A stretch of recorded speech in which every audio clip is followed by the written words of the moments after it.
សូមជម្រាបសួរដល់សាធារណជននិងអ្នកសារព័ត៌មានទាំងអស់ជាទីរាប់អាននៅព្រឹកនេះនាងខ្ញុំសូមធ្វើបច្ចុប្បន្នភាពអំពីសភាពការនៃការឈ្លានពានរបស់ភាគីថៃមកលើដែនអធិបតេយ្យរបស់កម្ពុជានៅក្នុងភូមិសាស្ត្រយុទ្ធភូមិភាគទី4និងទី5ដែលគិតមកដល់ថ្ងៃទី23ខែធ្នូឆ្នាំ2025នេះចូលដល់ថ្ងៃទី17ហើយដែលយោធាថៃនៅតែបន្តឈ្លានពាននិងរំលោភបំពានលើបទឈប់បាញ់សេចក្តីថ្លែងការណ៍រួមស្តីពីកិច្ចព្រមព្រៀងសន្តិភាពរវាងកម្ពុជានិងថៃដែលភាគីទាំងពីរបានចុះហត្ថលេខាកាលពីថ្ងៃទី26ខែតុលាឆ្នាំ2025នេះខ្ញុំសូមជម្រាបជូនអំពីស្ថានភាពនៃអំពើគំរាមកំហែងនិងការឈ្លានពានរបស់ថៃមកលើតំបន់មួយចំនួនក្នុងដែនអធិបតេយ្យរបស់កម្ពុជាទី1ស្ថានភាពជួរមុខនៅក្នុងសមរភូមិទិសយុទ្ធភូមិភាគទី4ក្នុងភូមិសាស្ត្រខេត្តឧត្តរមានជ័យនិងខេត្តព្រះវិហារនិងខេត្តសៀមរាបភាគីថៃនៅតែបន្តបាញ់ប្រហារដើម្បីឈ្លានពានមកលើដែនអធិបតេយ្យរបស់កម្ពុជាគិតចាប់តាំងពីវេលាម៉ោង12រំលងអាធ្រាត្ររហូតដល់ម៉ោង8:00នាទីព្រឹកថ្ងៃទី23ខែធ្នូឆ្នាំ2025នេះចាប់ពីវេលាម៉ោង12រំលងអាធ្រាត្ររហូតដល់ម៉ោង5:39នាទីទៀតភ្លឺ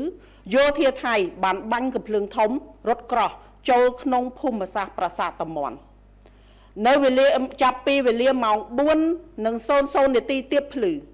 យោធាថៃបានប្រើប្រាស់កាំភ្លើងធំបាញ់ពីចម្ងាយផ្លោងចូលក្នុងភូមិសាស្ត្រប្រាសាទព្រះវិហារតាថាវរហូតដល់ពេលនេះមិនទាន់ឈប់នៅឡើយទេ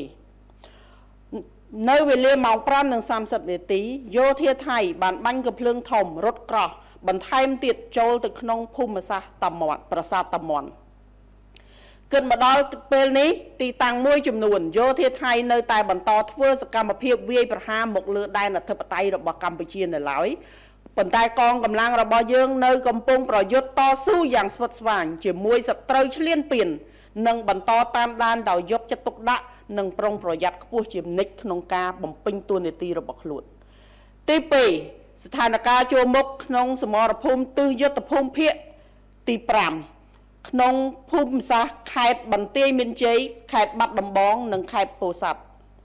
ភាគីថៃនៅតែបន្តបាញ់ប្រហារដើម្បីឈ្លានពានមកលើដែនអធិបតេយ្យរបស់កម្ពុជាគិតចាប់តាំងពីវេលាម៉ោង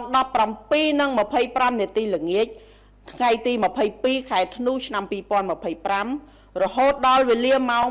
8:01នាទីព្រឹកថ្ងៃទី23ខែធ្នូឆ្នាំ2025នេះថ្ងៃទី22ខែធ្នូឆ្នាំ2025នៅវេលាម៉ោង17:25នាទីយោធាថៃបានបន្តបាញ់ផ្លោងចូលក្នុងទីប្រជុំជនស៊ីវិលរស់នៅក្នុងភូមិសាស្ត្រសង្កាត់អូរស័យក្រុងប៉ោយប៉ែតខេត្តបន្ទាយមានជ័យនៅវេលាម៉ោង20:59នាទីយោធាថៃបានបាញ់គ្រាប់ភ្លើងបំភ្លឺចំនួន2គ្រាប់ចូលទៅក្នុងភូមិសាស្ត្រសង្កាត់ផ្សារកណ្ដាលក្រុងប៉ោយប៉ែតនៅលើផ្លូវ58ខេត្តបន្ទាយមានជ័យចូលដល់ថ្ងៃទី28ខែធ្នូឆ្នាំ2025ចាប់ពីវេលាម៉ោង1:16នាទីរំលងអាធ្រាត្រ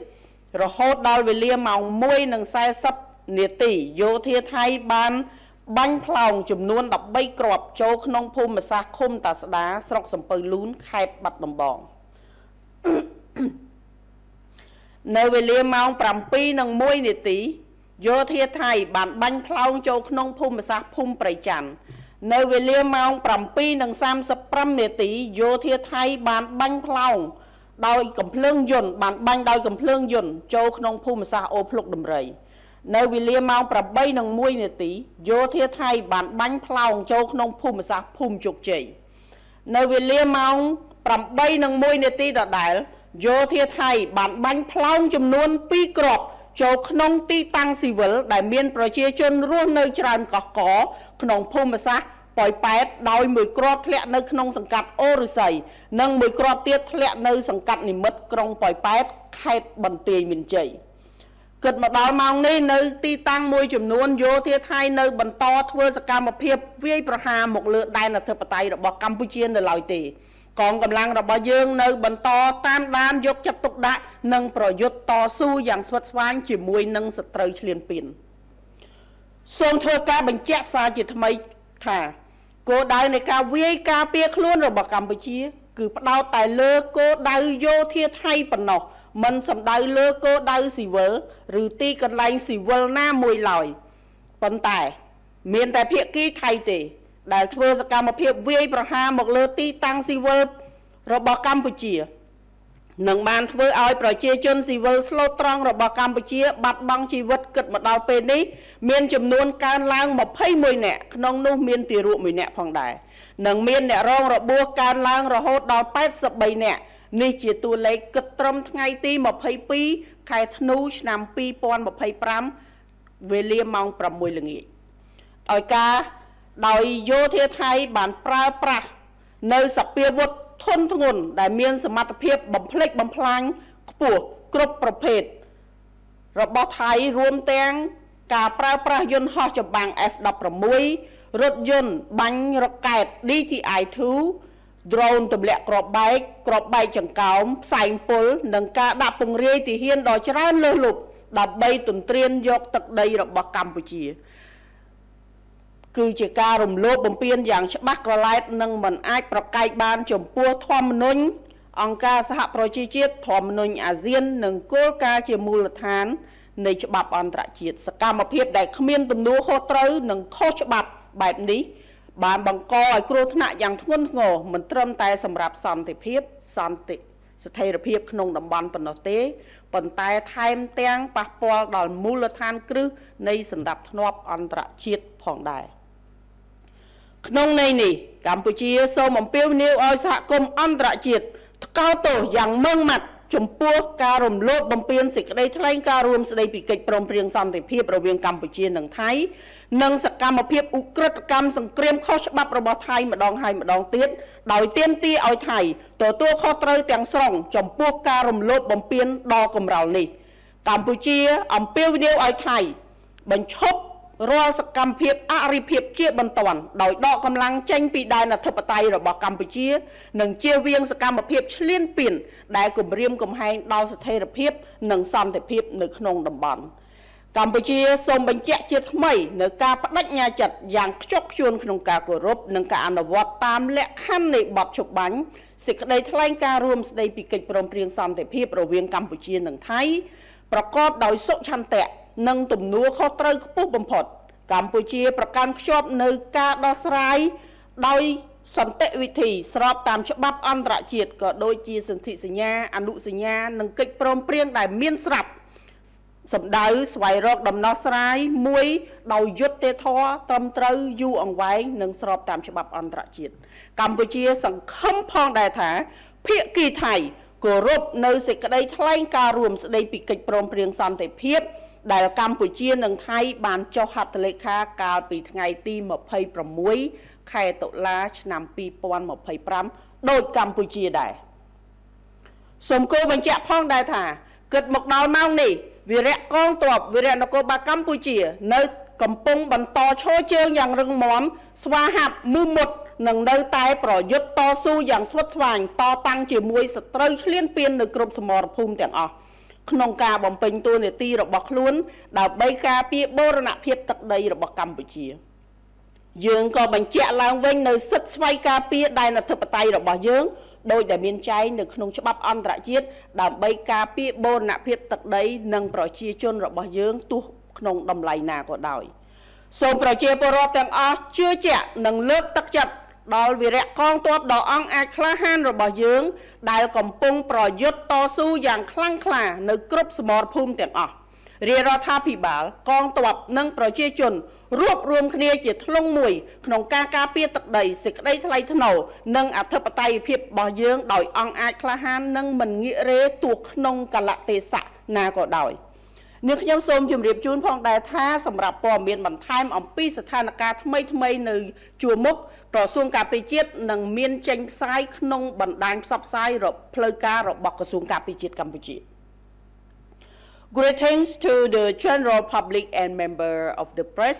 This morning, I would like to update on the situation of the Thai invasion and armed attacks launched on Cambodian territory in the 4th and 5th Military Region on December 23, 2025, which entered the 17th day. The Thai side has continuously violated the ceasefire and the joint declaration signed by the Prime Minister of the Kingdom of Cambodia and the Kingdom of Thailand on October 26, 2025. First, the frontline situation at the 4th Military Region in the province of Udon Minchai, Preah Vihear. The Thai military continued its attack to invade Cambodia's sovereign territory from midnight until 8 a.m. on December 23, 2025. From 12 a.m. until 5:39 a.m., the Thai military fired artillery shells along with tanks in the area of Tamon Temple. From 4 p.m. until now, the Thai military fired artillery shells into the area of Preah Vihear Temple and the town.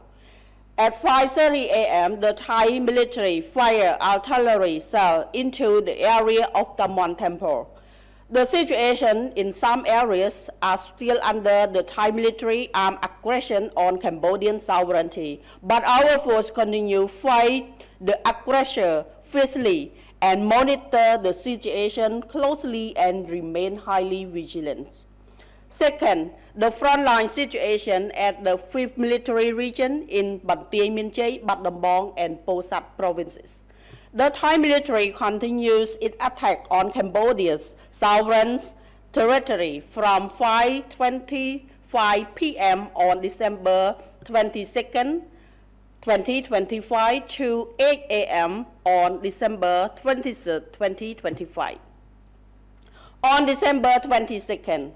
at 5:25 p.m., the Thai military continued to fire shells into innocent civilian residential area in the area of Orasai District, Poipat Municipality. At 8:39 p.m., the Thai military fired 2 rounds of flare guns into the area of Sakandal District, Poipat Municipality, Street 38, Ban Tieng Mien Chey Province. On December 23, 2025, from 1:16 a.m. to 1:40 a.m., the Thai military fired certain shells into the area of Tasda Commune, Sampalun District, Bat Dambong Province. At 7:01 a.m., the Thai military fired shells into the area of Prejan village. At 7:35 a.m., the Thai military fired machine guns into the area of Opluk Damrei. At 8:01 a.m., the Thai military fired shells into the area of Prejan village. Chokchei village. At 8:01 a.m., the Thai military fired 2 shells into the innocent civilian residential area in Poipat, with 1 shell land at Orasai District and 1 more shell land at Nimet District, Poipat Municipality, Ban Tieng Mien Chey Province. The situation in some areas are still under the Thai military armed aggression on the Cambodian sovereignty, but our force continue to fight the aggressor fiercely and monitor the situation closely and remain highly vigilant. The Ministry of National Defense of Cambodia wishes to reiterate that Cambodia's right to self-defense is solely targeted at the Thai military targets and has never targeted at civilian areas. Conversely, the Thai side has deliberately attacked locations where Cambodian civilians reside, resulted in 21 deaths, including 1 infant, and injuries to 83 innocent Cambodian civilians as of 6 p.m. December 22, 2025. Thailand's use of all types of heavy and destructive weapons and equipment, including F-16 fighter jets, DTI-2, bombing, drones, cluster bomb, and toxic gas, and the deployment of the large number of troops to encroach on Cambodian territory is a clear and irrefutable proof of the Thai violation of the United Nations Charter, the ASEAN Charter, and the basic principle of international law. Such irresponsible and illegal action undoubtedly pose a grave